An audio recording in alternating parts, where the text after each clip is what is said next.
Mesdames et messieurs, bonsoir. Pourquoi les entreprises ivoiriennes ont-elles du mal à grandir? Pourquoi ont-elles du mal à être financées?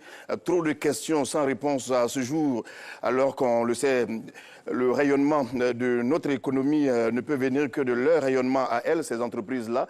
PME, PMI, très petites entreprises, établissements financiers, État de Côte d'Ivoire. Comment créer de grands talents d'entrepreneurs ensemble, des professionnels du Sérail sur notre plateau ce soir pour nous instruire sur la question. Et ces professionnels et ces acteurs, ce sont Patricia Zoundi Yao, entrepreneur, bonsoir. Bonsoir. Juste auprès de vous, Séraphin Kwa, président, directeur général du groupe École des IAE, bonsoir. Bonsoir. Ensuite, monsieur Ange Trabi, associé gérant MZK Groupe Intelligence, bonsoir. Bonsoir. Et nous terminons par le docteur Samuel Maté, président fondateur de la Fondation africaine pour l'entrepreneuriat et le développement économique. Bonsoir à vous. Bonsoir. En tout cas, je vous dis merci d'être venu spontanément, de répondre à ce rendez-vous qui n'était pas certainement prévu dans votre calendrier.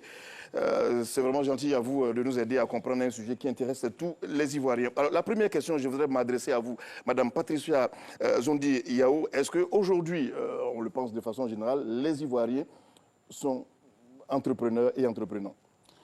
De reprendre comme ça, je pense que ça commence à venir. Ce n'était pas dans la culture, en fait, je vais dire, des Ivoiriens de s'orienter vers l'entrepreneuriat, parce qu'on a eu la période où on était tous focalisés sur rentrer à la fonction publique, après arriver la vague du secteur privé, où tout le monde travaille au secteur privé. Et je pense que la vague de l'entrepreneuriat, c'est une nouvelle vague. Donc je pense qu'on est en train de rentrer dans ce système-là. Ce n'était pas dans nos habitudes, mais on est en train d'aller vers cela. Donc je pense que on ne va pas à époque. Donc il y avait l'époque, comme j'ai dit, de la fonction publique, l'époque où tout le monde allait vers le secteur privé, et maintenant où on va vers l'entrepreneuriat. Est-ce que véritablement, si on doit mesurer en pourcentage, on peut dire qu'on a 10%, 20% en train de devenir entrepreneur ou à 50%? Oh, je ne peux pas, je dirais moins de 10%. Je dirais moins de 10%, parce que pour moi, c'est quoi? Il faut faire la différence entre l'auto-emploi, celui qui commence à faire quelque chose et celui qui crée une vraie entreprise. Donc pour moi, je dirais moins de 10% lorsque je regarde. Faites-nous la différence tout de suite pour que nous comprenions mieux, pour que nous soyons au même niveau d'information. Oui. Auto-emploi. Oui, il y a par exemple ce jeune homme-là qui va, excusez-moi du terme, c'est débrouiller, faire quelque chose pour pouvoir, je vais dire, subvenir à ses besoins, mais qui n'a pas la capacité, je veux dire, pour moi, de pouvoir produire du travail, enfin, produire de l'emploi à tout le monde. Il y a cette véritable entreprise qui va se créer, qui est formelle et qui va avoir une pérennité beaucoup plus longue et qui, elle, en fait, va créer beaucoup plus d'emplois. Donc, quand je prends les entrepreneurs formels, sans vouloir m'aventurer dans les statistiques, je dirais moins de 10% d'entreprises véritablement formelles qui évoluent de manière assez intéressante. Maintenant, quand on est dans tout ce qui est auto-emploi, je veux dire, à ce niveau, on peut parler de grande mouvance. Voilà, pour vous, l'entrepreneur, c'est qui? Est-ce que c'est celui qui est forcément reconnu par l'État parce qu'il a rempli certains critères? Est-ce que c'est parce qu'il paye à l'État des impôts, ainsi de suite? Moi, je définis l'entrepreneur autrement. Pour moi, l'entrepreneur, c'est celui qui cherche à résoudre un problème de société. Et comment? En proposant des biens et services qui vont être commercialisés et donc qui vont dégager un profit. Voici comment moi, je définis l'entrepreneur, en fait. Donc, je ne vais pas encore vers cette étape de tout ce qui est, je vais dire, fiscalité autour. Donc, voici pour moi la vraie définition de l'entrepreneur. Alors, Séraphin Kwa, vous êtes responsable justement des fondateurs d'un établissement bien connu et vous-même vous êtes praticien. Est-ce que vous aujourd'hui, lorsqu'on parle d'entrepreneur, surtout que vous en formez, quand on parle d'entrepreneur, on doit passer forcément par l'école? Je peux dire oui et non, parce qu'il y a des entrepreneurs qui ont réussi qui ne sont pas allés à l'école. Et il y a des entrepreneurs aussi qui ont réussi, qui ont fait l'école. Mais il y a deux tendances. Je peux dire il y a deux grandes écoles. L'école classique que nous connaissons, on va à l'école, on obtient un diplôme, on va chercher un emploi. Et l'école de la transformation, l'école des entrepreneurs, on va à l'école, on a un emploi et on crée une entreprise où on devient investisseur. Donc quand je prends le livre dans le livre Père riche, Père pauvre, dans le cadran de cash flow, il le montre très bien. De côté gauche, on a le E, emploi salarié, le T, travailleur autonome, indépendant, et de l'autre côté, à droite, on a les investisseurs et les propriétaires. Et il a dit, ceux qui sont à gauche ne vont pas devenir riches, et de l'autre côté, ceux qui sont à droite vont devenir riches. Et pour moi, c'est deux écoles qui se rencontrent ici. Donc je comprends qu'on peut ne pas aller à l'école et réussir. Il y a des exemples ici. paix à son âme, Papa Nsikan, il n'est pas allé à l'école, mais il a entrepris, il a réussi. Et on a aussi des modèles en Côte d'Ivoire. Donc je pense que c'est un atout. Quand on allait à l'école, on a le management en nous, on a l'organisation, la planification, et on va vite, on atteint nos objectifs très rapidement par rapport à celui qui n'est pas allé à l'école, qui agit par instinct. Vous êtes pour quelle option? Je suis pour l'option la formation. Parce que c'est important, la ressource humaine, quand vous êtes bien formé, il n'y a pas de raison que vous ne réussissez pas. Donc je suis pour l'option l'école des entrepreneurs, mais en misant aussi sur la formation. Ange Trabi, vous faites souvent la sous-région. Lorsque vous regardez tout de suite, quand on vous pose la question, l'Ivoirien est-il entrepreneur? Vous dites oui, non, ou bien entre les deux? Je dis que ça commence à venir. Nous étions dans une époque où tout Ivoirien était formaté school to jobs. Aujourd'hui, nous commençons à entrer dans une dynamique school to business. C'est vrai que nous n'avons pas encore atteint ce niveau de nos amis de la sous-région, de certains pays comme le Burkina, le Mali, qui sont entrepreneurs dans l'âme. Mais ça commence à venir. Ça commence à venir avec tout ce qui se passe, comme publicité, comme action autour.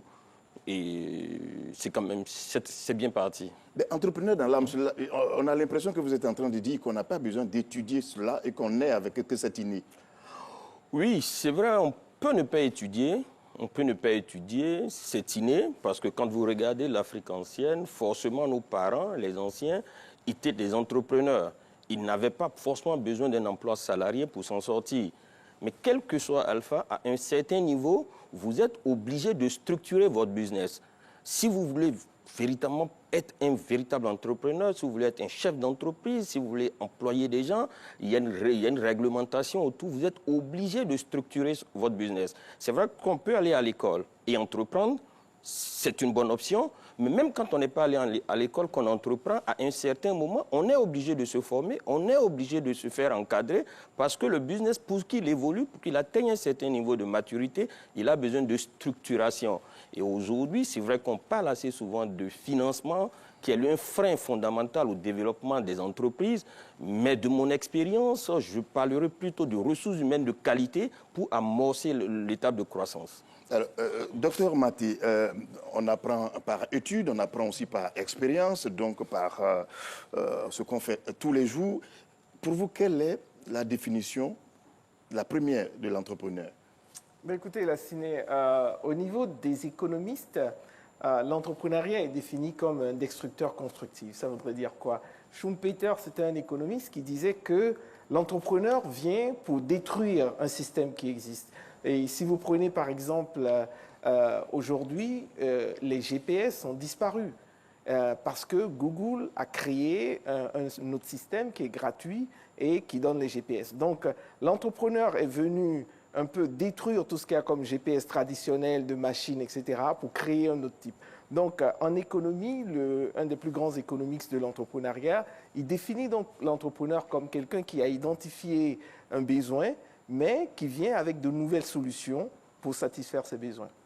Alors, j'ai envie de dire, les Africains ne sont-ils pas entrepreneurs? Parce que jusqu'à présent, les exemples que j'ai entendus sur le plateau, on ne parle que d'Européens, d'Américains. Si, c'est-à-dire qu'il faudrait noter que les Africains, et j'aimerais en profiter pour répondre à cette question sur est-ce que l'Ivoirien est entrepreneur ou pas, et souvent ce débat, je dis l'Ivoirien est entrepreneur dans l'âme. C'est tout simplement parce que nous faisons une mauvaise lecture de ce que c'est que l'entrepreneuriat dans le temps. Si vous regardez par exemple, c'est parce qu'on a séparé le domaine agricole du domaine du fonctionnariat. Nos mamans, nos papas dans les fermes sont des entrepreneurs. L'Ivoirien est entrepreneur dans l'âme. Ils sont entrepreneurs dans les villages, etc., sont des entrepreneurs. Et il y avait donc cette différence entre l'entrepreneur ivoirien qui était dans les fermes de personnes qui étaient dans le fonctionnariat. Alors, on va continuer sur ce même sujet, mais en Côte d'Ivoire, la majorité des diplômés s'orientent vers ce secteur, l'entrepreneuriat, pour la plupart du temps en dernier ressort véritablement. Pourquoi ce secteur n'a-t-il pas les diplômés formés pour? Et quelle politique de l'entrepreneuriat en Côte d'Ivoire? On en parle beaucoup, l'entrepreneuriat, comme un effet de mode, comme aussi une réalité. Élément de réponse avec Davis Oyo et Sita Soro.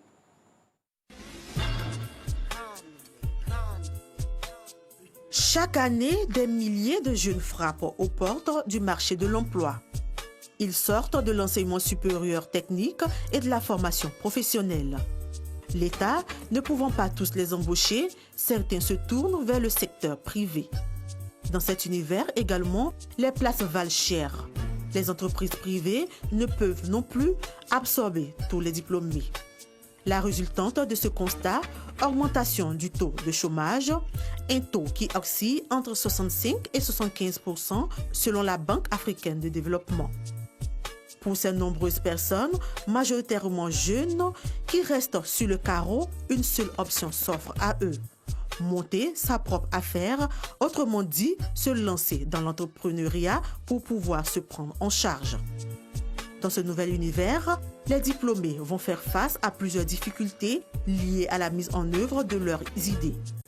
Problèmes de financement de projets, manque de formation adéquate, le manque de cadre institutionnel étatique, le non-accompagnement des banques dans les projets des jeunes, l'insuffisance de dessins stratégiques pertinents adaptés à nos réalités. Malgré ce tableau sombre, certaines entreprises arrivent à s'en sortir. Mais elles sont vite rattrapées par leur manque de vision ou leur manque de compétitivité face aux multinationales ou grosses firmes.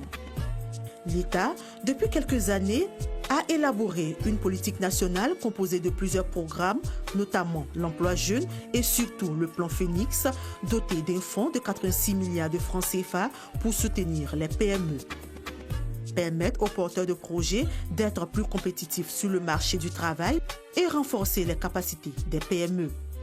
Ces différentes actions visent à améliorer également le milieu des affaires et replacer les PME au centre des préoccupations afin qu'elles jouent pleinement leur rôle dans le développement du pays et favoriser l'éclosion des champions nationaux.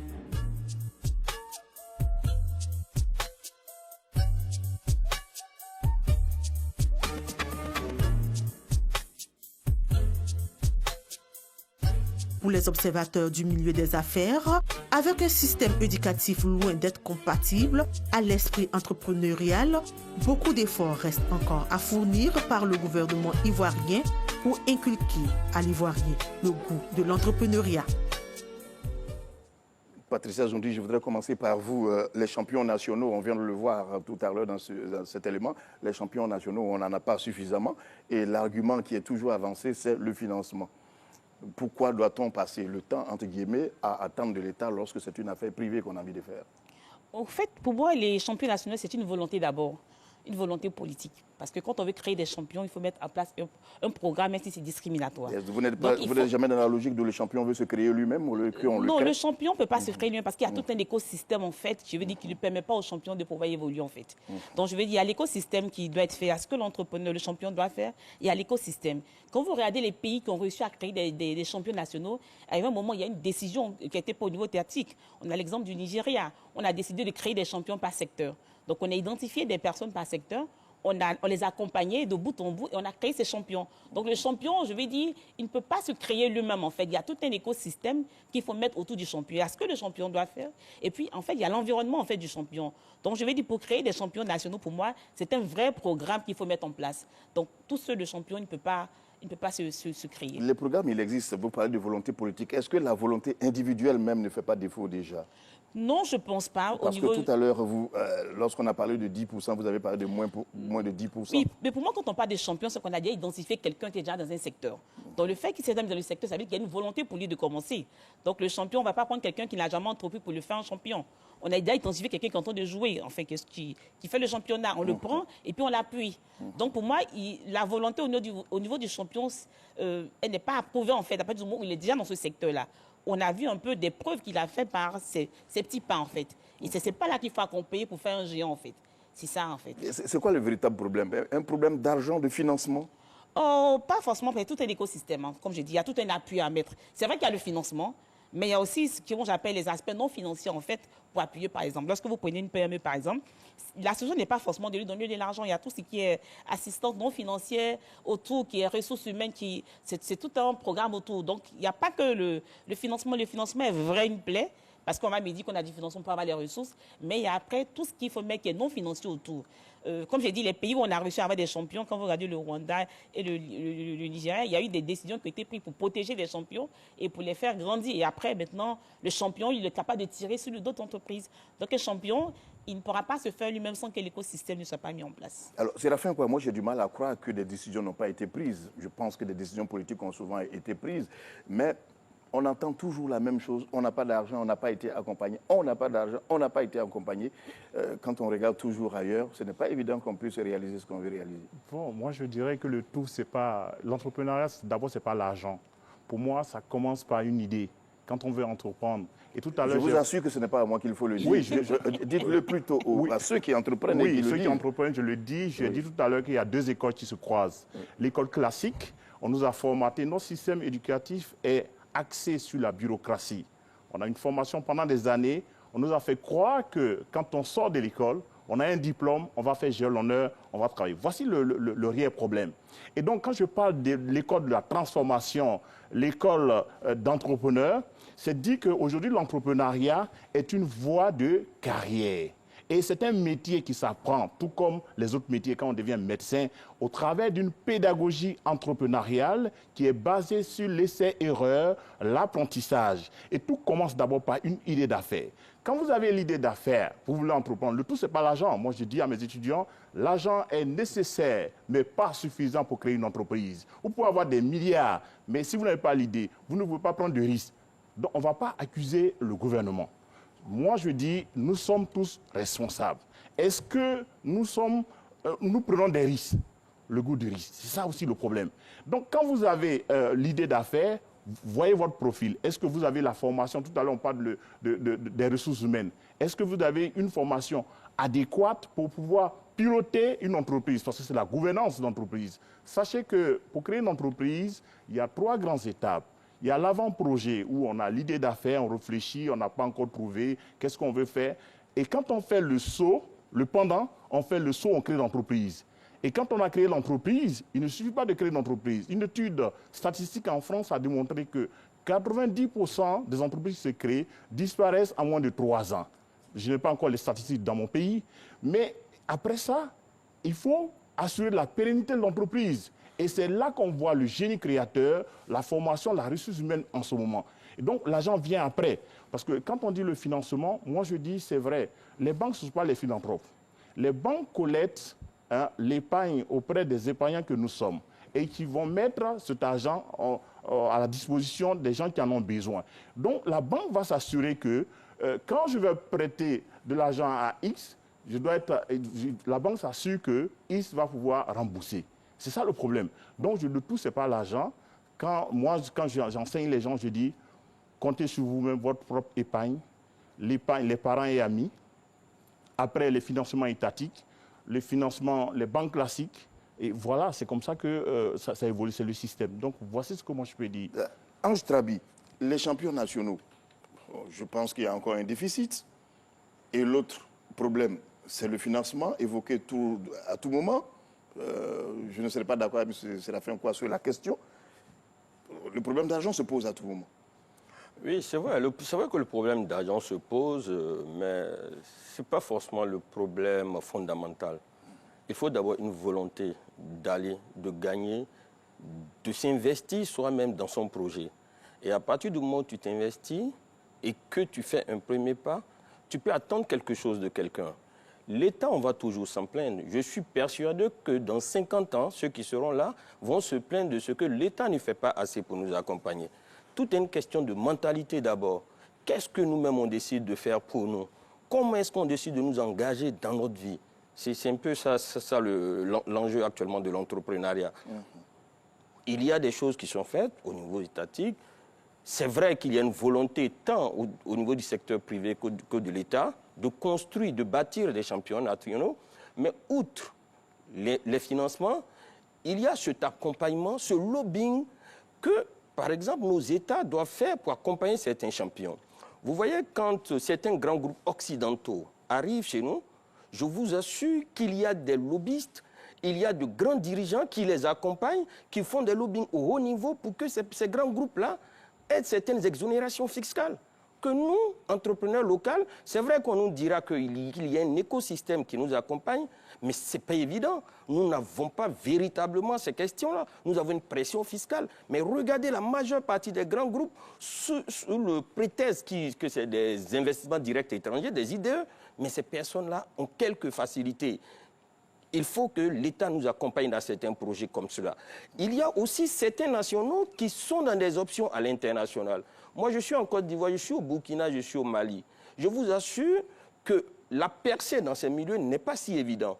On est sur des projets importants, nous sommes sur des options importantes, mais je pense que derrière, il y a certains lobbying. Et nous ne sommes pas, je pense que la classe d'entrepreneurs en Côte d'Ivoire, des personnes qui bâtissent une véritable entreprise assez structurée, aujourd'hui, je ne sais pas, est-ce qu'on peut en trouver très bien structuré 500 000 ?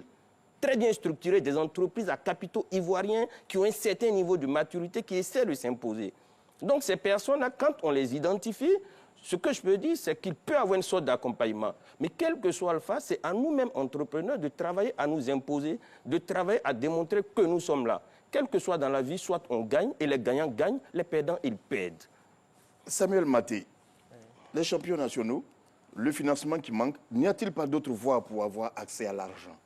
Écoutez, Lassine, au travers de la FAFED, nous faisons la promotion de ce qu'on appelle entreprendre à partir de 0 francs, qui aide à pouvoir, les jeunes, on a des modules de formation où on enseigne aux jeunes comment démarrer une activité sans financement extérieur. Donc, nous avons formé plus de 50 000 jeunes depuis environ 2 ans. Et ce que j'aimerais dire également en revenant aux champions nationaux, on a eu l'occasion de participer à l'élaboration d'une partie de ce programme. Je pense aujourd'hui que ce programme a des problèmes pour 3 raisons. La première raison, c'est qu'on a un problème de gouvernance.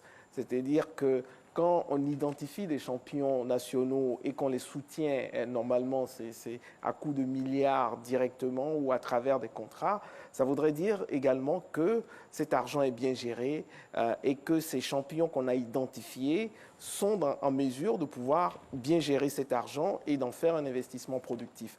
Souvent, ce n'est pas le cas. Ce n'est pas le cas. Et puis la deuxième chose, c'est le choix même des champions. Et ici, il est important que quand on identifie un champion, c'est quelqu'un qui, dans un secteur précis, a les compétences ou a la technicité ou le réseau ou la potentialité, n'est-ce pas, de tirer, un peu comme l'a dit Mme Zoundi Yao, d'autres vers le haut. Et le choix n'est pas nécessairement cela. Et enfin, le choix de secteur. Et il faut dire que souvent, si vous voyez par exemple le cas de Dangote, Dangote aujourd'hui est en train de s'étendre dans tous les pays avec ces industries de ciment, il faut voir que le choix des secteurs que nous faisons en disant que nous prenons quelqu'un dans tel secteur pour être un champion national, ce choix doit être réfléchi par rapport au futur. Et aujourd'hui, je ne pense pas que ceci est observé. Je vous ai entendu dire à partir d'un moment que l'argent qu'on reçoit est mal utilisé. Vous confirmez? Je pense qu'il n'y a pas nécessairement une bonne utilisation par ceux qui ont été identifiés. D'accord. Alors, sur les ressources humaines, Patricia Zoundi, vous n'êtes pas compétitif. Entrepreneur ivoirien et entrepreneur ivoirien. Non, enfin, j'ai envie de dire que c'est un peu une des plans en fait, qu'on rencontre au niveau des PME, les ressources humaines. Il y a un déficit. Je dis oui, de ce qu'on recherche, la qualité. Sinon, je vais dire, il y a plein de jeunes qui sont sur le tard. J'ai envie de dire, comment vous faites pour ne pas être compétitif? Mais je parlerai plutôt, moi, du problème des PME, en fait. Je vais dire, la PME, en fait, je vais dire, elle a besoin de la bonne ressource. Mais la bonne ressource, elle a un coût. Donc, vous êtes en train de faire avec de à peu près. Donc, je vais dire, vous prenez des jeunes hommes que vous formez et donc, ils sont bien à pouvoir produire chez vous. Les grandes entreprises les reprennent. Donc, la PME est en train, en fait, de faire ce travail de formation pour les grandes entreprises. Ça, c'est le véritable problème. Ensuite, il y a le fait que, quelquefois, beaucoup de diplômes qui sont faits ne correspondent pas aux besoins aujourd'hui qu'on a au niveau des PME, en fait. Quand on regarde un peu aujourd'hui, il y a beaucoup mieux, oui. je ne vais pas stigmatiser, mais je pense qu'il y a beaucoup de BTS qu'on ne devrait plus faire, en fait. Pas totalement utile, vous voulez dire? Oui, quand on regarde l'adaptation un peu en fait du marché, on voit que tout ce qui est technologique est en train de prendre un peu le pas. Donc on devrait former beaucoup plus des personnes, des ressources dans ce domaine-là. Donc même quand vous avez la ressource, vous avez plein de BTS, gestion commerciale, plein. C'est pas que c'est mauvais, mais après, ça ne correspond pas vraiment aux besoins. Donc, il falloir adapter. Je pense qu'il y avait un programme comme ça entre le secteur privé et l'enseignement technique, je ne sais plus où c'en est, où il était question de regarder un peu comment est-ce que, par rapport aux besoins des entreprises, on orientait en fait la formation. Donc, c'est ça, la bonne ressource. La bonne ressource. Et ça se voit vraiment. Et ça, c'est une vraie plaie. Parce que l'entrepreneur, il a sa bonne idée, il a sa bonne vision, mais l'entrepreneur ne sera pas la seule personne qui va mettre en place cette vision. Donc, il va avoir forcément besoin de la bonne ressource pour pouvoir le faire. Et la bonne ressource, je veux dire, quand vous l'avez, voilà, il faut mettre le prix qu'il faut pour pouvoir avoir cette ressource-là. Vous l'avez dit tout à l'heure, vous perdez des éléments brillants qui s'en vont, mais comment est-ce que vous n'arrivez pas à les retenir? Oui, je veux dire, il n'y a pas de concurrence entre ce que vous proposez à votre collaborateur et ce que la grande entreprise est capable de lui proposer. Il y a certaines personnes qui peuvent résister, mais la grande partie, ils partent parce que je veux dire, c'est pratiquement 5-6 fois ou 5 fois ce que vous êtes en train de proposer. Donc, je veux dire, la personne a aussi son ambition. Peut-être qu'elle veut un salaire beaucoup plus intéressant. Donc, la PME se retrouve tout le temps en train de former. Parce que ce que les grandes entreprises ne peuvent pas faire, c'est qu'elles n'ont plus envie de faire, de former. Elle se met en train de former. Et lorsque je pense qu'elle est dans l'aptitude à pouvoir utiliser cette ressource-là, elle part. Il y a un autre problème aussi qui se vient, c'est que les jeunes aussi n'aiment pas aller dans les PME. Ça, c'est la vraie réalité qu'il faut qu'on se dise. Moi, je fais partie d'une association de PME. Et dans le cadre du programme PGDEC, par exemple, et les jeunes préfèrent aller faire ça dans une grosse entreprise, dans une multinationale, même s'ils passaient le temps à faire le coursier entre les différents bureaux, parce que c'est un prestige pour lui de dire je suis stagiaire ici, que de venir dans la PME. Alors que dans la PME, je veux dire, il a l'occasion de véritablement apprendre, parce que je veux dire, la tâche lui est vraiment confiée. Donc, il y a un challenge qui, pour moi, devrait quand même le valoriser. Et ça, c'est un véritable problème. Beaucoup de jeunes préfèrent, dans les cas des stages qui sont mis à disposition par les programmes emploi jeunes, aller vers des multinationales, combien même, je vais dire, à la fin, je vais dire, elles n'ont pas appris grand-chose que de faire, en fait, le coursier entre les différents départements. Mais dans la PME, je pense qu'elle est utilisée et elle apprend véritablement. Mais ce que vous dites n'est pas propre à la Côte d'Ivoire, c'est valable partout. Tout le monde voit grand dans toutes les entreprises, aux États-Unis, en France, oui, partout où vous êtes, vous avez envie d'aller ailleurs. J'ai vécu une expérience, en fait, avec d'autres ressources que j'ai actuellement dans mes entreprises. Le challenge, c'est qu'eux, ils veulent travailler dans une PME. C'est ça la différence du complet. Je ne vais pas citer, mais ce n'est pas des Africains. Donc, actuellement, j'ai des jeunes dans mes entreprises. J'en ai 6. Mais ce qui est bizarre, ils ont travaillé dans de grosses boîtes. Et aujourd'hui, en fait, ils veulent travailler dans des startups parce qu'ils pensent que c'est là qu'ils peuvent... donc, ce n'est pas le même challenge, ce n'est pas la même idée. Là où l'autre veut être dans la PME pour apprendre, pour se former, l'autre, il veut être dans la grande entreprise. Donc, je veux dire, c'est deux écoles et deux idéologies différentes. Quelqu'un me dirait, bon, ce n'est pas le même conseil parce que moi, mes parents attendent forcément de moi parce que je fasse le retour sur investissement, mais c'est la réalité. Mais ce n'est pas faux non plus. Alors, Séraphin, quoi, a-t-on véritablement les ressources humaines de qualité aujourd'hui en Côte d'Ivoire? Moi, je suis fondateur d'école, donc je pense que nous avons des ressources humaines de qualité en Côte d'Ivoire, des écoles de qualité en Côte d'Ivoire. Mais dans le documentaire que vous avez présenté tout à l'heure, vous avez montré que le taux de chômage oscille entre 65 et 75%. Et je pense que c'est le réel problème. Et c'est le problème de tous les gouvernements africains et du monde entier. Le problème de l'emploi est un problème réel. C'est pour ça que nous disons que l'entrepreneuriat est une solution. Et d'où la raison de ce débat-là. Et donc, je pense que la plupart des jeunes qui sont formés, ils ont des diplômes, ils sont qualifiés. Mais il n'y a pas d'entreprise qui les accueille. Donc, par conséquent, il y a un réel problème. Comme on le dit, ici, il y a la fuite des cerveaux. C'est parce qu'il n'y a pas de visibilité. Quand ils ont fini leur formation, il n'y a pas d'entreprise pour les accueillir. Donc, c'est pour ça que nous encourageons l'initiative privée, l'auto-emploi. Est-ce que ce n'est pas parce que ce n'est pas la bonne formation? Non, je pense qu'il y a eu... Nous formons pour des choses qui n'existent pas. Non, il y a eu quand même des révisions au niveau du BTS. Les curricula ont été révisés et on a réduit même le nombre de BTS. Donc, on parle d'une inadequation formation-emploi. C'est de ça que vous parlez. Absolument. Mais vous savez que nous sommes un pays à vocation agricole. Moi, je le dis ici sur ce plateau. Voici un secteur pourvoyeur d'emploi. Mais il y a combien de jeunes qui s'orientent vers le secteur agricole? Et nous avons compris, parce qu'on va passer au niveau du secteur secondaire, la transformation, l'agro-industrie.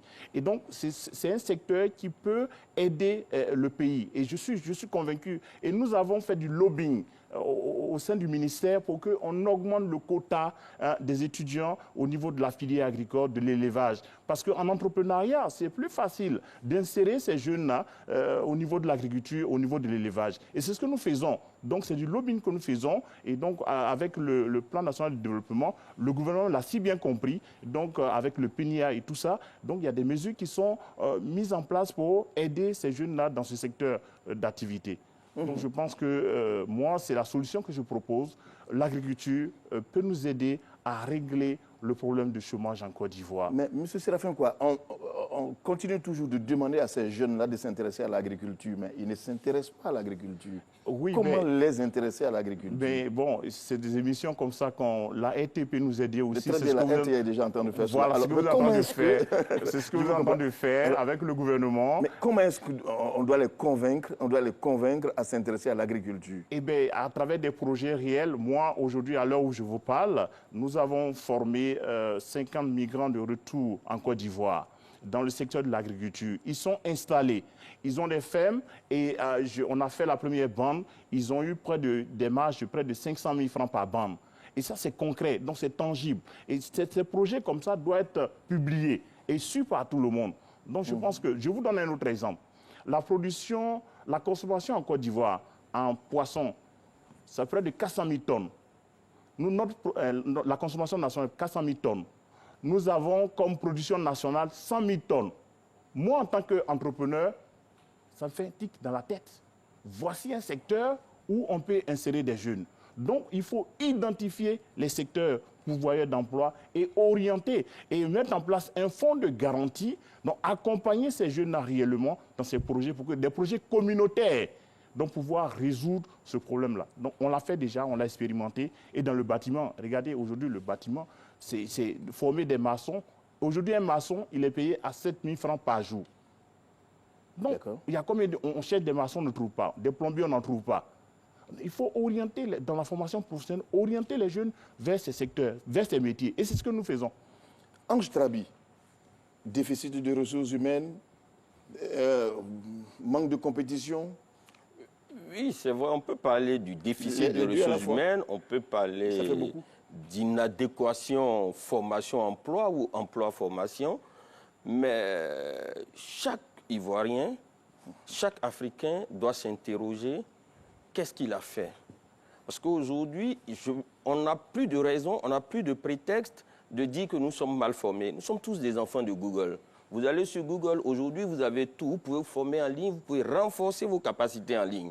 Et dans la majeure ou certaines grandes entreprises, dans la majeure partie des PME ou des moyennes entreprises, on recherche des personnes et on leur donne l'opportunité de démontrer ce qu'elles savent faire. Et assez souvent, nous sommes surpris.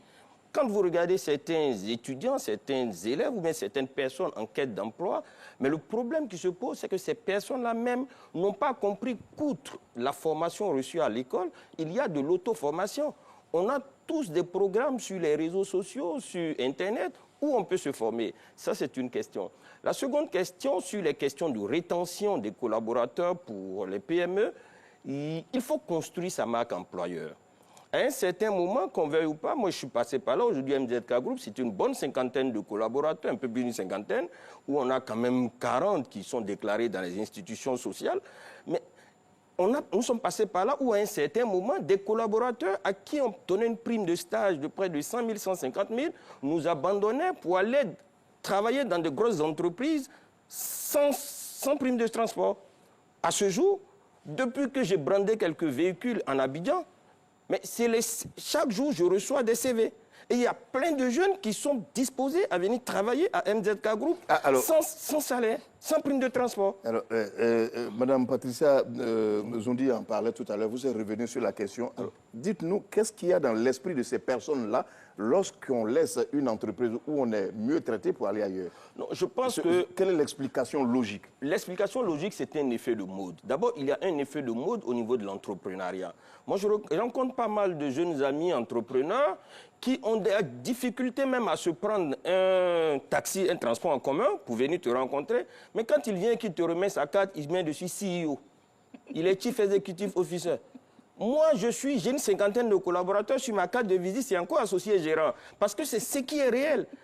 Vous voyez? Donc, il y a cet effet de mode qui fait que... Mais il faut inspirer confiance. À partir du moment où l'employeur inspire confiance, forcément qu'il va attirer des talents, il va attirer des collaborateurs et il va les retenir. Mais quand on crée une PME et on passe son temps à faire de la publicité, souvent il y a pas mal, c'est un conseil qu'il faut qu'on se partage entre dirigeants de PME. Au lieu de passer notre temps à faire de la publicité sur les réseaux sociaux, à montrer que nous sommes dans tel ou tel, mais travaillons à construire notre business. Et les grands, regardez un peu partout dans le monde, mais les grands business, ça se signe sans publicité. Les grands business se signent sans publicité. Donc, et quelqu'un qui passe son temps à faire de la publicité, entre guillemets, je dirais inutile, mais tu n'as même pas le temps de travailler à construire ton affaire. Comment veux-tu attirer les talents? Vous démontrez là que ce sont des semblants d'entrepreneurs au lieu d'être des entrepreneurs. Oui, c'est la triste réalité qu'on rencontre aujourd'hui. C'est vrai qu'il faut avoir une carte de visite, il faut... faire son personal branding, mais il faut le faire sur du réel. On est assez souvent dans de la théorie d'entrepreneuriat, en train de démontrer ceci ou cela. Alors qu'à un certain moment, on doit s'asseoir, on doit se cacher, on doit travailler à construire son business. Et comme je l'ai dit, il y a une étape très délicate dans la construction de son affaire. C'est la structuration. Comment à un certain moment, parce que quand tu commences ta PME, bon, on va un peu dans tous les sens. Mais à un certain moment, il faut structurer tes finances. À un certain moment, il faut structurer tes ressources humaines. À un certain moment, il faut structurer tes process de sorte à pouvoir aller sur des pas de marché. Ça fait défaut. Il faut qu'on change de mentalité, il faut qu'on travaille réellement à bâtir nos business de sorte à ce qu'à un certain moment, certaines personnes viennent et que nous-mêmes, nous soyons de véritables entrepreneurs. Et moi, je vous dis, c'est vrai que MZK Group, quand on regarde... S'il vous plaît, on évite de répéter le nom, ça fait publicité. Oui, ça ne nous échappera pas certainement. Non, c'est vrai qu'on voit tout ce que nous faisons simplement dans l'événementiel, mais nous avons l'une des premières exploitations de volailles traditionnelles en Côte d'Ivoire, industrielle. Alors, très bien. Vous, Samuel Maté, moi, quand je regarde très clairement la description qui a été faite par Ange Trabi, et que c'est des semblants d'entrepreneurs, donc c'est clair dans notre tête qu'il y a un déficit de ressources humaines de qualité. Mais écoutez, le problème des ressources... Vous n'aimez pas entendre cela, mais ça ressemble à ça, la description ressemble fort. Le problème des ressources humaines de qualité, elle est plus profonde. Et j'ai bien peur que nous ayons à faire face en Côte d'Ivoire et dans les pays africains à un ouragan auquel on n'est pas préparé. Je vous donne un exemple très simple. Il y a de cela quelques semaines, j'ai des amis qui me faisaient des travaux et à un moment donné, ils étaient occupés. Et j'ai un ami aux États-Unis avec qui je discutais et qui m'a dit « Mais non, Samuel, tu vas sur tel site et il y a des Indiens, tu leur commandes le travail, ils vont te le faire. » Et je suis parti sur le site, je vois des Indiens qui me font 10 fois moins cher ce travail et 10 fois plus vite. Donc, ça te crée une masse de chômeurs déjà sur place. Le problème est plus profond encore, dans le sens qu'aujourd'hui, on nous parle d'intégrer le secteur privé, n'est-ce pas, à la définition des curricula. Mais le secteur privé qu'on intègre, si tu prends des gens qui n'ont aucune vision, qui ont des entreprises, qui sont dans des secteurs qui vont mourir, ils ne vont enseigner que des choses qui ne vont pas prospérer. Et à cela, il faut ajouter ce fait qu'on oriente aujourd'hui, un peu comme l'a dit Patricia et d'autres sur le plateau, vers le mauvais secteur. Et parce qu'on fait des études qui nous orientent vers les choses où il n'y a pas d'avenir. Et nous avons défini 3 choses, ou 3 secteurs où il y aura de l'avenir pour les Ivoiriens. Le premier secteur, on en a déjà parlé, c'est l'agriculture. Mais le problème de l'agriculture, c'est quoi? C'est que ce n'est pas l'agriculture traditionnelle. Il faut réinventer l'agriculture. Je vois des Ivoiriens qui font du chocolat, mais ils ne vont pas prospérer. Pourquoi ils ne vont pas prospérer? Parce que les grands groupes ne vont pas les laisser prospérer. Il faut qu'ils fassent du cacao, mais un autre produit que les grands groupes ne connaissent pas encore. Donc il faut réinventer l'agriculture et la transformation. La deuxième chose, c'est la technique, c'est la technologie. Exactement comme le font les Indiens aujourd'hui par ces travaux qu'on fait à distance, il faut reformater. Et enfin, la culture, c'est quelque chose que nous négligeons. Parfois, quand je vais dans des pays, on me dit « mais tu habites où ?» Je dis « j'habite la Côte d'Ivoire ». On me dit « ils ne connaissent pas ». Et je dis « Didier Drogba ». Et il dit « ah, chez Didier Drogba ». Ils connaissent Didier Drogba, mais ils ne connaissent pas la Côte d'Ivoire. Donc, le problème est qu'un talent ivoirien dans la culture qui devient une célébrité qui peut tirer d'autres choses. Et ça aussi, on l'a négligé. Et pour terminer, la ciné, il faut voir aujourd'hui ce que le Nigeria fait. Le Nigeria est devenu la première puissance en Afrique quand ils ont ajouté Nollywood. Mais qu'est-ce que nous avons fait de François Louga, de ma famille, etc. On les a banalisés. On leur a donné des miettes au lieu d'en faire des puissances culturelles. C'est dommage. Oui, vous le dites, Nollywood et Babywood en Côte d'Ivoire, est-ce que c'est l'État nigérian qui a fait Nollywood? Non. En partie, oui. Ils leur ont donné l'opportunité et ils leur ont permis d'évoluer dans un système. Aujourd'hui, si vous prenez la structuration de Nollywood, vous verrez qu'ils se sont fait plein d'argent. Parce que le système fiscal, comme l'écosystème, leur a permis d'éclore.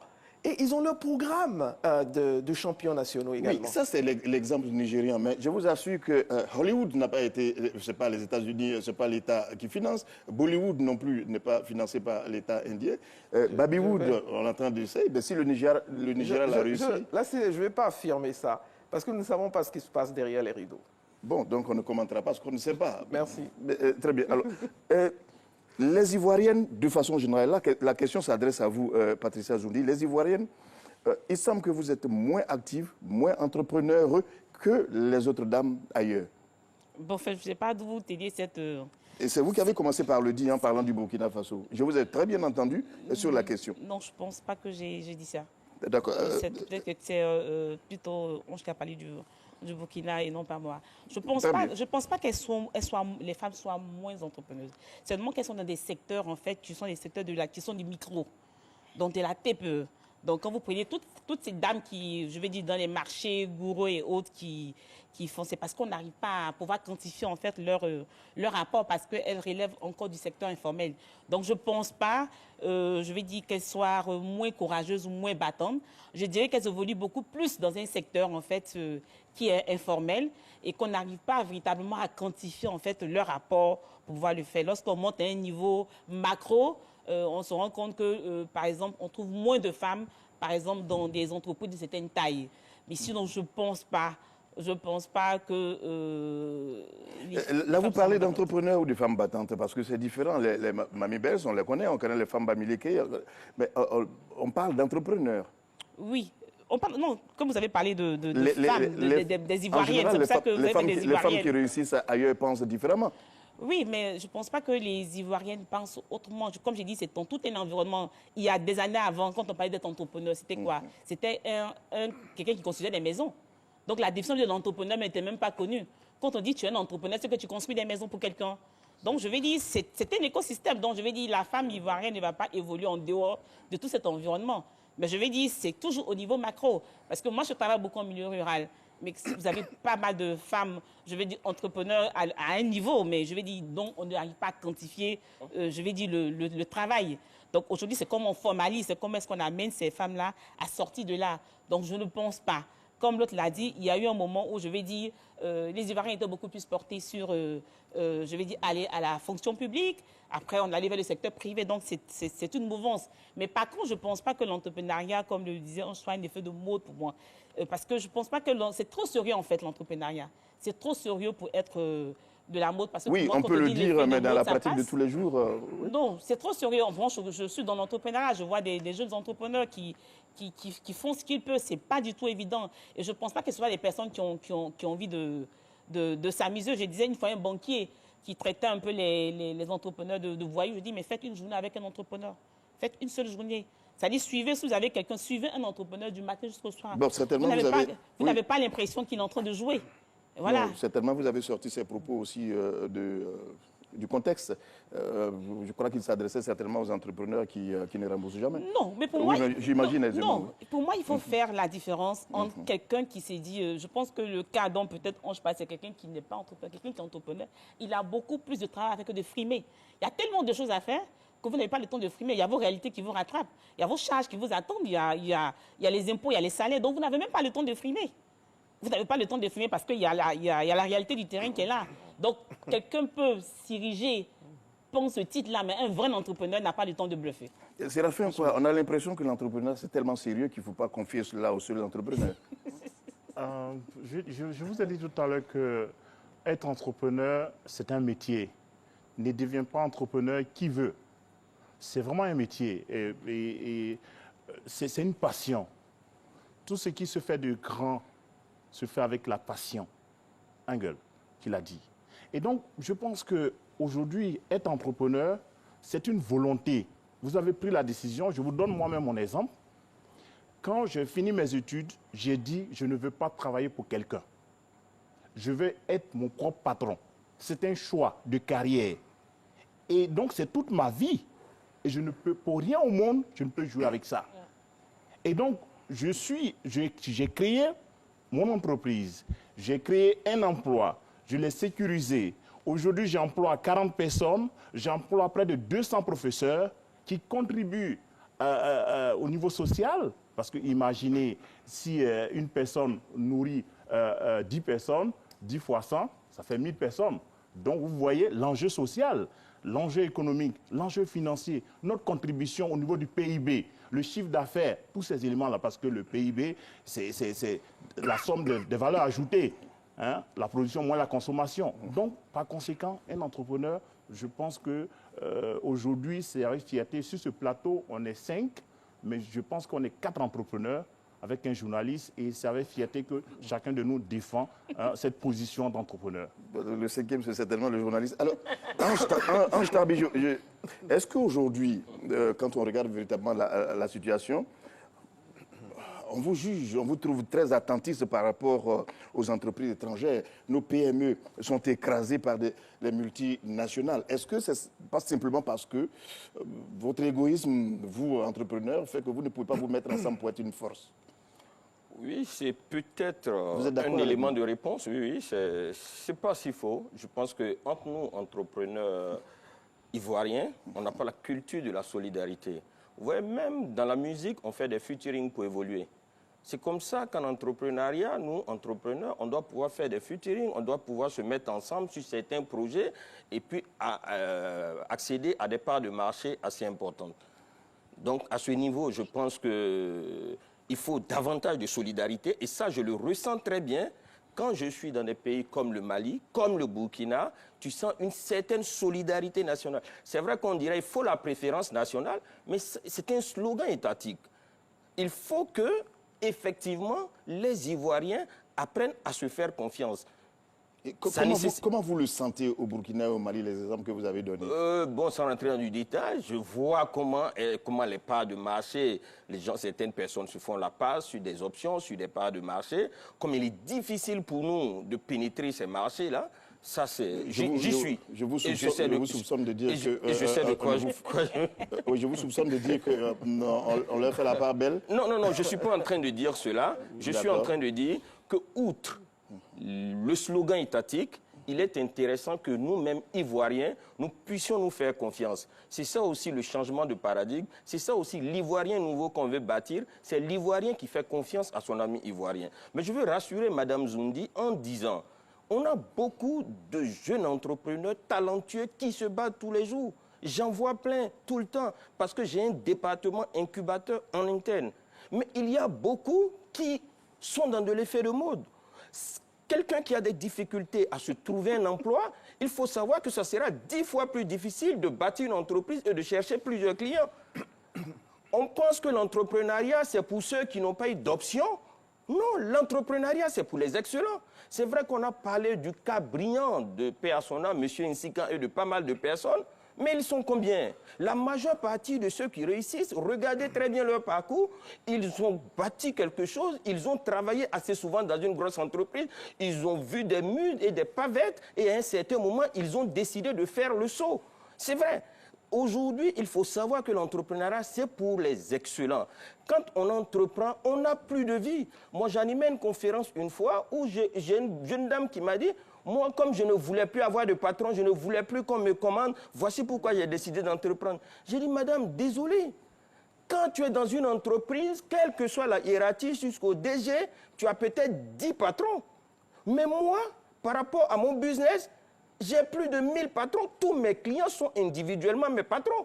Parce que tu es obligé de répondre à leurs sollicitations. L'entrepreneuriat, c'est un stress permanent. Et il faut que nous autres jeunes, on comprenne qu'en s'engageant dans cette dynamique, on s'engage, c'est un sacerdoce, on est prêt à mourir. C'est vrai qu'il faut rêver, mais il faut savoir que lorsqu'on rêve, il faut se réveiller, il faut travailler à bâtir, à réaliser son rêve. Ange Trabi, à vous écouter, vous êtes en train de demander quelque chose qui ressemble à une discrimination positive.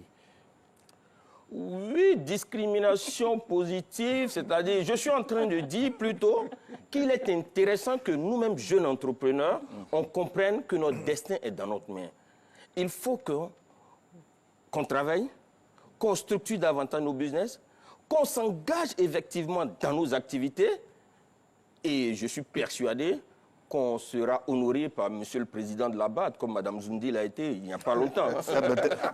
Très bien, félicitations à elle. Alors, Samuel Maté, doit-on avoir une préférence pour les entrepreneurs nationaux? Mais c'est clair. J'ai envie de dire entre guillemets, même s'ils ne le méritent pas. Non, mais c'est clair qu'il faut avoir une préférence pour l'entrepreneur ivoirien. Disons, c'est son marché de base. Mais le problème, c'est qu'il ne faut pas s'arrêter à cette préférence. Parce que quand on s'arrête à cette préférence, on le tue. Dans le sens que autant j'écarte l'autre, autant l'autre m'écarte. Et c'est pour ça que nous, aujourd'hui, par exemple, on a mis en place une base de données où on se dit qu'il faut connecter l'entrepreneur ivoirien à l'entrepreneur sénégalais, à l'entrepreneur ghanéen, pour qu'ils forment ce que nous appelons les multinationales start-up. C'est-à-dire que, dans ce sens, la préférence nationale doit être de mise, mais il faut qu'on aille au-delà de cette préférence nationale et qu'on amène le jeune entrepreneur ivoirien à collaborer avec les entrepreneurs de la sous-région. Est-ce que ce n'est pas l'inviter à faire moins d'efforts, par exemple, lorsqu'on les favorise, il a des privilèges? Écoutez, là, ça permet, par exemple, de rejoindre un peu ce que M. Croix a dit sur la détermination de l'entrepreneur. Et je pense que mon frère Trabi en a parlé également. L'entrepreneur doit avoir une certaine détermination pour faire ces choses. Et ça revient au choix de l'entrepreneur et à la formation de l'entrepreneur. Aujourd'hui, il faut qu'on aille dans le sens où on intègre non seulement l'entrepreneuriat dans le curricula, on le fait, mais la manière dont c'est fait, on peut l'améliorer, mais également à voir comment est-ce que on accompagne ceux qui sont déjà entrepreneurs. Et là, il y a de gros efforts à faire. Et Patricia Zoundi, doit-on avoir une préférence pour vous? Doit-on vous faire des faveurs, entre guillemets? Oui, je rejoins un peu Sam. Je vais dire, arrivé au moment où il y a une préférence, je vais dire, nationale qui doit être faite, mais en même temps, ce ne doit pas être aussi l'occasion pour l'entrepreneur de dormir sur ses lauriers, sinon il s'exclut lui-même parce qu'il y a une compétition qui ne dit pas son nom. En fait, ce qui est difficile en entrepreneuriat, c'est de dire qu'on protège quelqu'un éternellement, en fait. Je vais dire, c'est comme, je vais dire, dans une couveuse, quand on met l'entrepreneur pour lui permettre, en fait, de grandir. Mais après, il y a lui-même qui doit pouvoir vivre ses propres aides, sinon la compétition le bouffe. Donc, dans ce milieu-là, je vais dire, je dirais oui, mais on va au-delà du protectionnisme. Ça veut dire qu'on ne protège pas pour protéger. On protège parce qu'en protégeant cette entreprise-là, lorsqu'elle grandit, voilà ce qu'elle est capable de tirer autour, en fait. Donc, oui, je pense qu'il faut une protection. pour pouvoir avoir au niveau national des champions. Et ensuite, est-ce que c'est totalement la même chose, une préférence et une protection oui, une préférence, pour moi, ça va aussi pour la protection. Parce que je vais dire, quand on décide de faire beaucoup plus de faveurs à une entreprise, c'est forcément une préférence. Séraphin, quoi, la primauté aux entreprises ivoiriennes, vous pensez que c'est acceptable? Pourquoi pas? Pour moi, c'est acceptable parce qu'aujourd'hui, quand on regarde l'économie ivoirienne, on est parti des entreprises coloniales. Et quand on regarde, au départ, c'est la France qui nous a colonisés. Donc c'est tout à fait normal que l'économie est dominée par la France et puis les autres pays. Parce que nous qui avons fait l'étranger, on sait que quand tu vas à l'étranger, tu travailles très fort. Et les étrangers qui sont, je n'ai rien contre les étrangers, ils savent qu'ils ne sont pas chez eux. Donc ils travaillent 2 fois plus que les nationaux. Et par conséquent, aujourd'hui, nous avons pris aussi conscience qu'il faut travailler pour récupérer des places. Il y a encore des places pour les nationaux. Donc moi, je pense que oui, coacher, encadrer les entrepreneurs nationaux, cela va aider aussi à développer notre économie nationale. Pour moi, c'est important de le faire. Alors, cette question, elle s'adresse à tout le monde à la fois. Pourquoi n'a-t-on pas confiance, je parle de l'opinion publique, n'a pas confiance à l'entrepreneur ivoirien lorsqu'il s'agit de confier des travaux? Qui veut répondre Il faut dire que la CINE, c'est aussi l'expérience. Moi, j'ai eu employé des personnes, des jeunes frères et tout, etc. On a été très agréablement déçus. Donc, c'est un peu ça. Et je pense qu'il y a un effort conjoint à faire en termes, peut-être, ce que d'autres pays ont fait pour résoudre ce problème, c'est de pouvoir identifier parfois des étoiles. C'est-à-dire que, par exemple, on crée un site, on se dit que telle personne ou telle PME, il a une charte, il est à 3 étoiles, il est à 4 étoiles par rapport au retour d'expérience que les gens font sur sa compétence, etc. Donc, inclure dans le système ce système de concurrence où on peut noter un entrepreneur sur ce qu'il fait, comment il travaille, le retour d'expérience, pour moi, est le meilleur moyen si on veut prendre le benchmark des autres pays pour résoudre ce problème. Patricia Zondi, pourquoi est-ce qu'on ne vous fait pas confiance totalement, vous, entrepreneurs ivoiriens, chez vous? C'est vrai qu'il y a certainement eu des expériences malheureuses, mais je vais dire qu'on ne va pas quand même loger tout le monde à la même enseigne. Autant on a des expériences malheureuses, aussi on a de bons exemples en fait.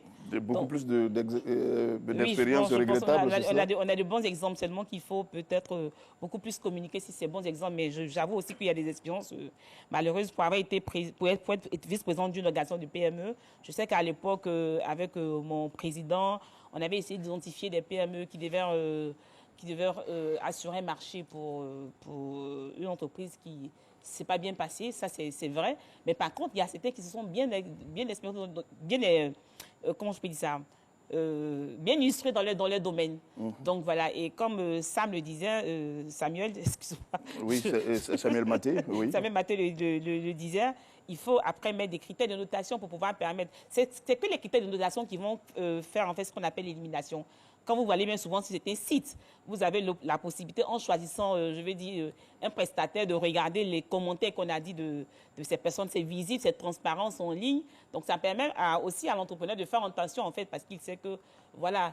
Mais pour moi, tout ça, je dis, je fais toujours la différence entre l'entrepreneur et l'homme d'affaires. Parce que l'entrepreneur, c'est quelqu'un qui est sur une vision, qui est sur la pérennité, et donc qui n'a pas intérêt, sauf cas de force majeure. Sauf cas de force majeure, parce que moi j'ai connu de très beaux entrepreneurs qui n'ont pas pu exécuter certains marchés pour des cas de force majeure.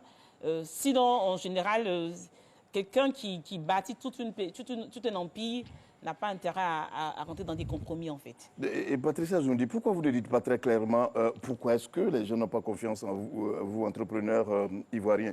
Parce qu'on a vu certains exemples, même quand un costume est fait en Côte d'Ivoire, notre costume en France, on dit « Ah, ça vient de la France », ça, on dit la Côte d'Ivoire, on regarde légèrement et on passe. Pourquoi est-ce que vous ne voulez pas reconnaître ça? C'est une réalité. Moi, je pense qu'il y a un problème peut-être de compétition. On va visiter, par exemple, l'Inde, par exemple, où j'ai vu en fait qu'il y a une compétition là, c'est-à-dire c'est tellement serré la compétition entre eux entrepreneurs, je veux dire en Inde, que les gens sont obligés d'aller à l'excellence en fait. Donc je pense que c'est peut-être ce tissu-là qui n'est pas encore bien outillé ici. Donc, il y a tellement une concurrence entre eux que je vais dire, tous les petits détails, en fait, les intéressent. En fait, je pense que c'est cette compétition-là qui n'est pas encore très bien, je vais dire, utilisée ici, qui n'est pas très féroce, en fait, qui font que, je vais dire, on a encore quelques éléments. Mais comment je regarde pour éviter la sous-région, quand je prends les pays comme l'Inde, comme la Chine, où je sens que c'est vraiment une compétition qui est féroce, où je vais dire, le gars, il disparaît, où il se performe. Et c'est un peu ça. Séraphin, quoi? L'entrepreneur ivoirien n'inspire pas confiance.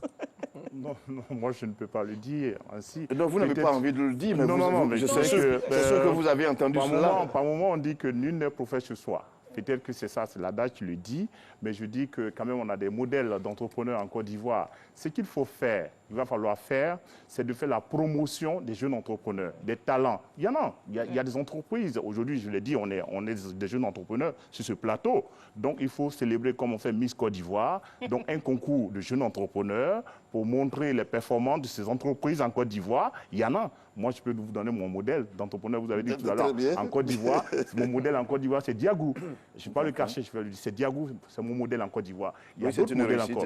Ouais, c'est une réussite en Côte d'Ivoire. Et donc, il y en a. Donc, si on a des coachs, on a des mentors qui encadrent ces jeunes entrepreneurs, vous allez voir que ça va exploser. Donc, ce n'est pas parce qu'on ne nous fait pas confiance, mais bon, on pense que ce qui vient de l'autre côté a plus de la valeur pour ce qu'on produit ici, mais ça, c'est dans l'esprit, c'est la mentalité. Il faut changer la mentalité. C'est ça le problème. Donc, le jour qu'on arrivera... Parce que, imaginez aujourd'hui, on est premier producteur de cacao, n'est-ce pas? Hier, je suivais un documentaire. En France, les Français consomment 15 000 tonnes de chocolat. En Côte d'Ivoire, on consomme combien? C'est ça le problème. Donc, je pense que quand on va produire et qu'on va consommer le café, le cacao par nous-mêmes, tout commence par nous, et en ce moment-là, les choses vont décoller. Donc, c'est une question de mentalité, en fait. Une question de mentalité. Pourquoi est-ce qu'on ne vous fait pas confiance, Ange Trabi? Vous n'avez pas encore répondu à cette question. Personnellement, petit à petit, je suis en train d'inspirer davantage confiance.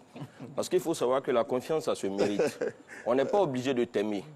L'entrepreneur, on doit te respecter. On n'est pas obligé de t'aimer, mais on doit te respecter. Je pense qu'on a un bel exemple d'un entrepreneur ivoirien qui s'est imposé et qui a forcé le respect. C'est M. Stanislas Zézé de Bloomfield.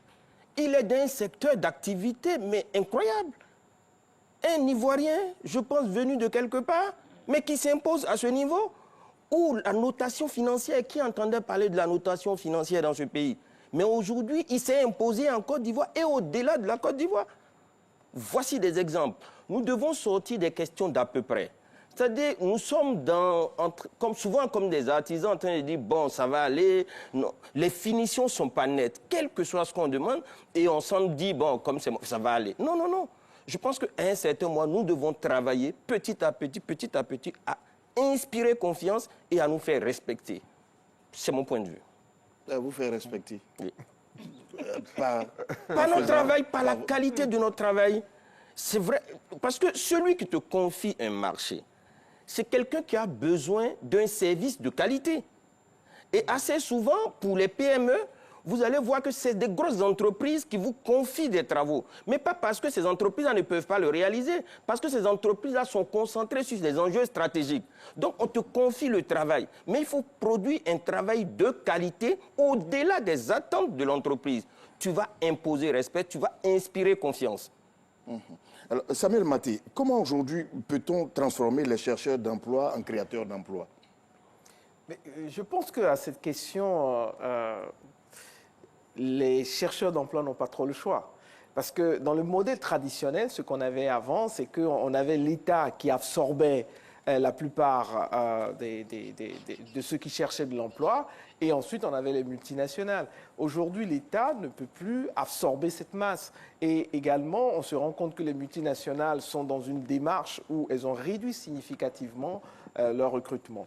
Mais le problème qui se pose ici, c'est que pour cela, il faut mettre en place un système qui accompagne, n'est-ce pas, ceux qui recherchent à devenir des entrepreneurs. Et dans ce sens, c'est pour ça que nous, par exemple, on a mis en place l'approche à 0 franc qui permet de pouvoir faire des formations. Aujourd'hui, nous faisons des formations dans les écoles, dans les universités, etc. Donc, il faut aller vers cela. Et c'est vrai que tout le monde ne peut pas devenir entrepreneur, mais ce que nous disons, c'est qu'il faut donner la chance à tout le monde d'être entrepreneur et après de faire son choix. Alors, parlons économie, puisque c'est votre domaine véritablement. Quel est le modèle économique aujourd'hui que l'on puisse adopter pour avancer? Il faut dire que... Vraiment les grands traits. Oui, on va prendre une journée. Donc, ce qu'on pourra faire en termes de modèle économique, parce que l'économie est basée sur quoi? L'économie est basée sur l'offre et la demande. L'offre, c'est ce que vient de tout ce qu'il y a comme les sociétés, les entrepreneurs et tout ça, etc. Et la demande vient de ce que les gens veulent consommer.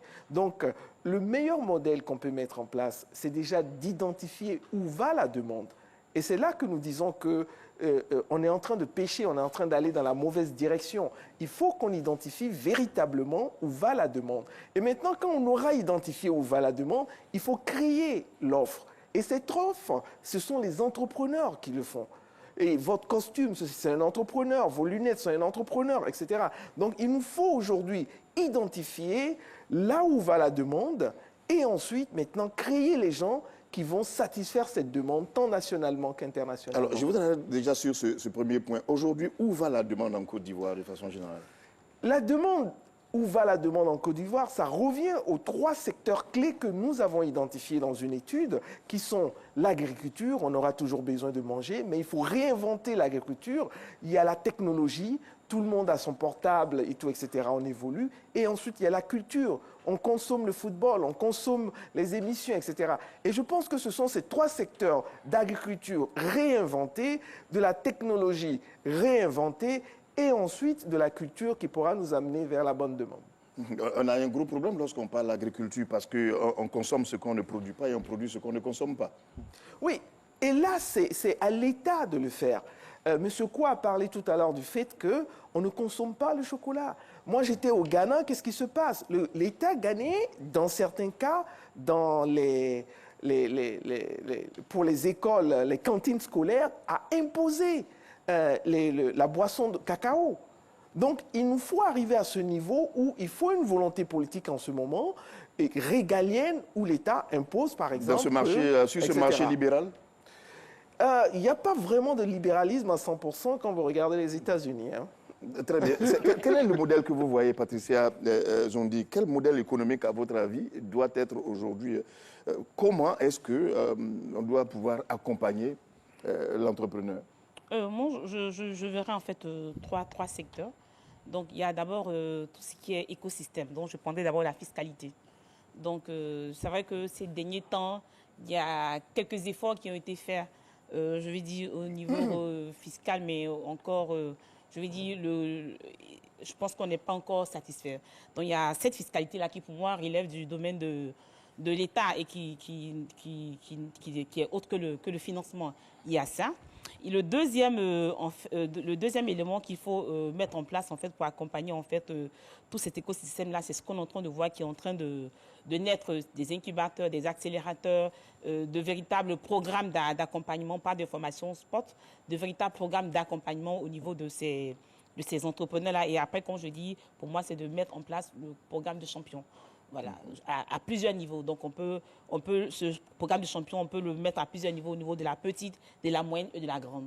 Voici un peu, moi, les 3 secteurs, je pense qu'il faut pouvoir toucher la fiscalité, les programmes nationaux et puis, en fait, l'écosystème qui accompagne. Séraphin, que recommandez-vous pour accompagner aujourd'hui l'entrepreneuriat en Côte d'Ivoire? Moi, je pourrais dire que c'est au niveau de la formation et il faut revoir la formation au niveau entrepreneurial. Ça va se faire, par exemple, à travers des activités entrepreneuriales. Quand je parle d'activités entrepreneuriales, les visites d'entreprise dans les écoles, dans les grandes écoles, doivent être obligatoires. Parce que former les étudiants entre les 4 murs, il faudrait que ces étudiants sortent et pas se frotter aux entreprises, voir les réalités des entreprises. Et faire venir aussi les professionnels d'entreprise dans les écoles, ce qu'on appelle les séminaires de spécialité. Alors, par la suite, avoir un centre d'incubation. Pour qu'un centre d'incubation fonctionne, il y a 4 éléments fondamentaux. La gouvernance.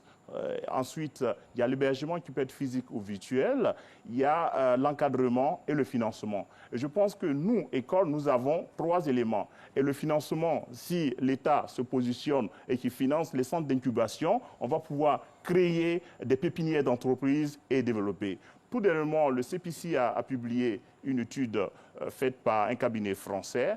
On a interrogé les investisseurs étrangers. Dans quel pays souhaiterez-vous investir dans les 5 années à venir? Aujourd'hui, la Côte d'Ivoire se trouve dans le top 5. Il y a la Côte d'Ivoire, le Kenya, le Maroc, le Sénégal et l'Éthiopie. Et dans quel secteur d'activité souhaitez-vous investir? Ils ont choisi 5 secteurs d'activité. L'énergie, l'agriculture, le transport, la logistique et la santé. Donc tout à l'heure, je le disais, nous avons une économie qui est basée sur l'agriculture. Mais il faut aller au-delà de l'agriculture de cueillette et aller vers une agriculture de transformation. Parce qu'en économie, on dit épargne égale à revenu moins consommation. C'était bis par bis, toujours égal par ailleurs. Si on maintient le R fixe et le C augmentant, on désépargne. Or, c'est l'épargne qui va booster l'investissement. Donc, je pense que si on installe des unités industrielles dans chaque région, en fonction des matières premières et qu'on les transforme, on va créer de la richesse et c'est comme ça qu'on va régler le problème de l'emploi. Donc voici ma conception, ce que on compte faire au niveau de l'entrepreneuriat. Et avec ça, on pourra résoudre le problème du chômage en Côte d'Ivoire. Ange Trabi, quel genre d'accompagnement pour vous doit-on vraiment faire pour l'entrepreneuriat aujourd'hui en Côte d'Ivoire? Personnellement, la question d'accompagnement, c'est possible. Je pense, peut-être sur certains projets, il y a éventuellement certains Ivoiriens qui ont des projets qui sont arrivés à maturité, sur un certain niveau. Peut-être qu'il faut les accompagner.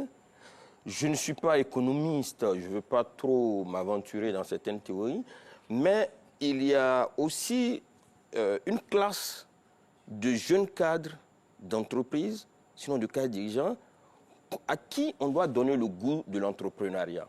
La majeure partie des campagnes qui sont faites à l'attention de pas mal de personnes qui n'ont pas encore trouvé un premier emploi.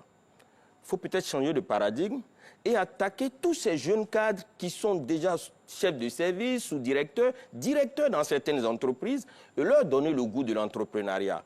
Je pense que si on arrive chaque année à sortir de ces grandes entreprises une bonne dizaine, une bonne centaine de jeunes cadres, mais ces personnes-là vont créer des entreprises, vont les structurer et vont les porter à un certain niveau de maturité. J'adhère sincèrement à tout ce qui a été dit, mais je pense que cette niche, il faut l'exploiter davantage de sorte à ce que ces personnes-là s'engagent, fassent le saut. Alors, ce que vous venez de dire, tout à l'heure, vous avez posé une question en développant. Où investir? La Côte d'Ivoire se trouve parmi dans le top 5. Mais moi, je continue de m'inquiéter vis-à-vis de vous, les entrepreneurs. Lorsqu'on a parlé du métro d'Abidjan, tout le monde est au courant. Mais en regardant, j'ai vu plutôt de jeunes Français de 17 ans, 20 ans, 25 ans venir en Côte d'Ivoire pour chercher le marché du fer. Ils se sont mis ensemble parce qu'individuellement, ils ne le peuvent pas. Mais j'avoue que je peux me tromper complètement, mais j'ai regardé, je n'ai pas vu les Ivoiriens en train de demander « nous voulons le fer, nous voulons par exemple le ciment », ainsi de suite. Patricia Zondi. Non, c'est vrai que, je vais dire, la ruée des multinationales... Vous n'êtes pas voraces, vous, les entrepreneurs ivoiriens. C'est vrai que la ruée des multinationales ou des start-up... Et là, je ne parle même pas des multinationales, je parle de jeunes Français qui ont accepté de se mettre ensemble. Oui, c'est ça que j'ai fait des start-up qui viennent. Qui viennent. C'est vrai que même dans certains secteurs, que vous prenez même, ne serait-ce que la distribution de courrier, il y a pas mal de start-up vous laissez votre marché qui s'installent. Mais en fait, je veux dire... on est un peu déséquilibré, il faut qu'on se dise la vérité en fait. Elles sont bien accompagnées. La culture entrepreneuriale est encore nouvelle pour nous. On découvre, c'est vraiment nouveau. Je veux dire, c'est des personnes qui ont des expériences, je veux dire le pays, je ne parle pas de ces personnes-là qui ont une expérience entrepreneuriale, je veux dire, très avérée. Nous, on vient de découvrir. Bon, je me rappelle que c'est peut-être en 2013, 2014 qu'on a commencé à faire beaucoup de de forums, de concours pour pouvoir intéresser les jeunes à l'entrepreneuriat et autres. Donc, je vais dire, on n'est pas forcément au même niveau lorsque je vais dire, on va suivre la compétition. Je vais dire, elles sont forcément mieux préparées et elles viennent avec du financement. Ça, c'est la réalité qu'il faut qu'on se dise. Elles n'ont pas de problème de financement ou de levée de fonds. Il y a une étude qui a montré que la plupart même des startups, même quand vous prenez l'Afrique de l'Est, c'est une startup, je vais dire, africaine parce qu'elle est créée peut-être sur le territoire, je vais dire, africain, mais après, il faut regarder l'actionnariat qui est pas derrière. Ça nous inquiète, c'est vrai, ça nous inquiète. Donc, on se demande comment est-ce que, je vais dire, on se prépare face à cette ruée-là, comment est-ce qu'on se rend beaucoup plus compétitif. Ça, c'est clair, il faut le dire. Alors, Séraphin, quoi, à cette allure, on vous prendra tous les marchés sous le nez sans que vous ne puissiez réagir? Non, mais je pense que l'État a quand même balisé. 30% des marchés publics sont accordés aux PME en Côte d'Ivoire. Ça, on le sait. Ça est pardon, combien? 20%. C'est 20%. 20%, ok, d'accord, et accordé quand même aux effectivement, PME. 20% de la part de commande publique, oui. Voilà, donc, et puis l'État fait obligation aux grandes entreprises de sous-traiter avec les entreprises nationales. Donc je pense que là aussi, comme les autres l'ont dit, c'est à nous de nous imposer, comme je l'ai dit. Donc c'est à force de travailler et d'affiner notre stratégie, de nous organiser, de se mettre en cartel, en consortium pour aller compétir sur le marché international. Ça va venir, ça vient avec le temps parce qu'il y a des entreprises, aujourd'hui là, c'est pas, comme on le dit, c'est pas les grosses entreprises qui vont avaler les autres entreprises, mais ce sont les entreprises réactives qui vont, je dis bien les entreprises réactives, qui vont avaler, réactives, qui vont avaler. Je suis d'accord avec vous, voilà. Vous n'êtes pas réactif. Oui, ce sont les entreprises réactives, donc qui vont avaler les grosses entreprises. Donc on peut être une PME, mais bien structurée et puis compétitive sur le marché. Et donc je pense que c'est ça, et ça vient avec le temps. Mais soyez réactif. Oui. On sera réactif. Et nous on n'a pas le choix. Soit tu vis ou tu meurs. Ouais. Mais vous êtes vraiment attentif, c'est ce que je veux. On n'a pas le choix. On n'a pas le choix. Vous n'êtes pas trop attentiste. Ça commence par nous, mais moi, par exemple, dans le cadre de mon programme pour la fourniture de l'engrais, j'ai fait affaire à une start-up ivoirienne. Qui va fournir, vous êtes combien à réagir voilà, donc je vais dire, je n'évolue qu'avec des start-up. Très bien, alors la question en Serbie, vous êtes combien à réagir ainsi? Je pense que très peu, justement. Non, mais c'est là l'inquiétude. Petit à petit, ça va venir. Et quand Mme Zoundi le dit, elle a fait appel à une start-up ivoirienne. Mais moi-même, j'ai contacté aussi ces start-up-là qui doivent m'accompagner sur un projet. Vous savez que parce que ces start-up sont dans la qualité actuellement. Ces start-up est en train de s'imposer. Oui. Vous savez que je ne partage pas le point de vue de Mme Zoundi, tout simplement parce que j'ai entendu dire ça va venir.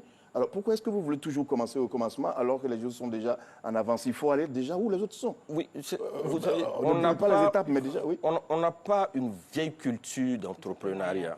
On n'a pas cette vieille culture d'entrepreneuriat. Je pense que c'est aujourd'hui, avec cette nouvelle classe qui est en train de monter, regardez dans ce pays, mais les grands entrepreneurs, on les compte du bout des doigts, comme je l'ai dit tantôt. On va te dire, monsieur Diagou, on va vous dire, mais à capitaux 100% ivoiriens, monsieur Saoué, ils ne sont pas beaucoup. Mais petit à petit, nous sommes en train de créer cette nouvelle classe. Et qu'on veuille ou pas, nous sommes à un certain moment obligés d'être solidaires. Parce qu'on verra ce qui se passe autour de nous.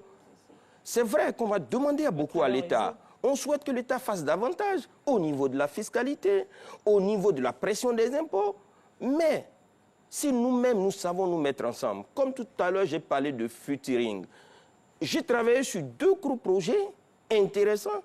Une plateforme que j'ai organisée et que j'organise chaque année à Paris, mais c'est un featuring avec une consoeur ivoirienne. Mais je vous assure que les mesures prises par l'État pour favoriser l'entrepreneuriat, ce n'est pas ce qui manque. Je n'ai pas tous les éléments pour vous les citer ici, mais beaucoup de choses. Mais, et je continue de penser qu'on attend. Non, voici pourquoi j'ai tout le temps dit qu'on ne pourra pas. L'État, dans 50 ans, dans 100 ans, on va accuser l'État. Tout est une question de volonté personnelle. La victoire est une habitude qui s'acquiert. Malheureusement, la défaite aussi. Ce n'est pas moi qui l'ai dit, c'est M. Vince Lombardi. Les gagnants gagnent, les perdants, ils perdent. À la fin de la journée, chacun se regarde devant son miroir, s'interroge sur sa vie. Il faut s'investir pour son développement. Il faut s'investir pour son business. Tu ne viens pas dans ton business pour travailler de 9h à 17h. Tu chasses jusqu'à attraper ton gibier. Tant que tu ne l'as pas attrapé, mais tu bosses. Malheureusement, on vient dans le business et on a l'impression que c'est l'autre qui va faire. Mais personne n'a pitié de quelqu'un. Et d'ailleurs même, on ne compose pas avec ceux qui font pitié. Malheureusement. Arrive dans un bureau et tu es habillé bizarrement, mais non, tu ne seras pas reçu.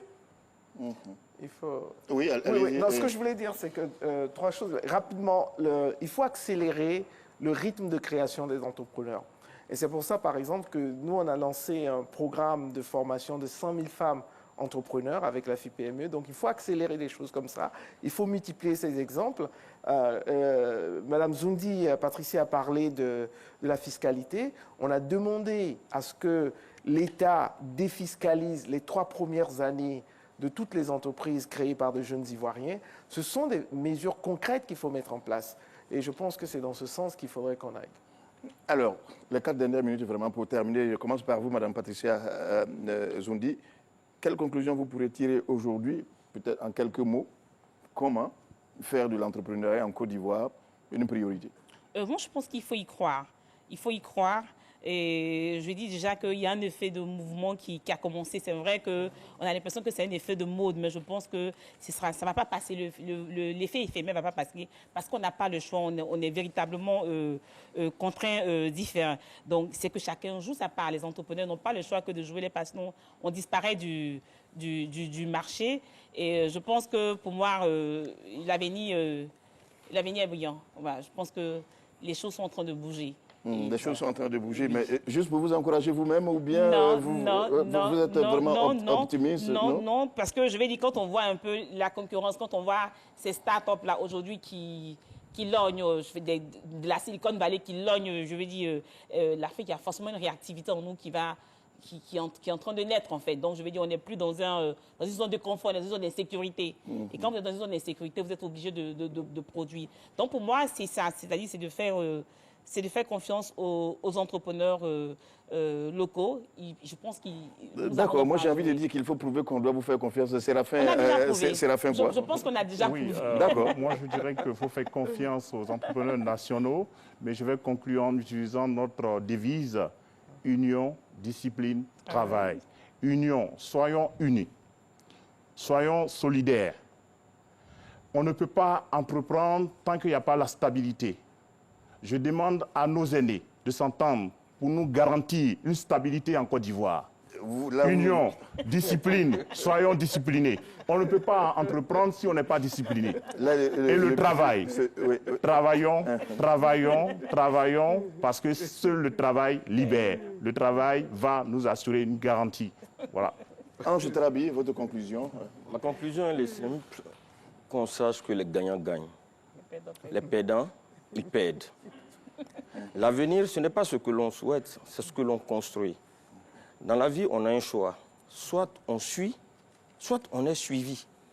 Il ne faut pas attendre le dernier jour, au dernier souffle, pour être suivi pour une première fois.